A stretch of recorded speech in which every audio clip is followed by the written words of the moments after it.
সরকার রামিসা হত্যাকাণ্ডের বিচার দ্রুত এবং সুষ্ঠুভাবে সম্পন্ন করবেন বলে আশা প্রকাশ করেছেন বিরোধী দলীয় নেতা ও জামায়াত আমির শফিকুর রহমান। তিনি বলেছেন যে সরকারের দেয়া প্রতিশ্রুতি শতভাগ বাস্তবায়িত হলে রামিসার পরিবার ন্যায় বিচার পাবে। আজকে দুপুরে জাতীয় হৃদরোগ ইনস্টিটিউটে চিকিৎসাধীন রামিসার বাবা মায়ের সঙ্গে সাক্ষাৎ করেন জামায়াতের আমির। এ সময় পরিবারের সদস্যদের সান্ত্বনা দেন এবং তাদের পাশে থাকারও আশ্বাস দেন।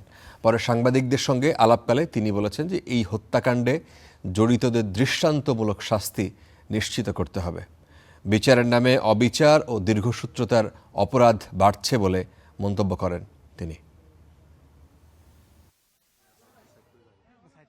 মাননীয় প্রধানমন্ত্রী তাদের বাসায় গিয়ে আশ্বস্ত করেছেন 15 দিনের মধ্যে বিচার সম্পন্ন করবেন।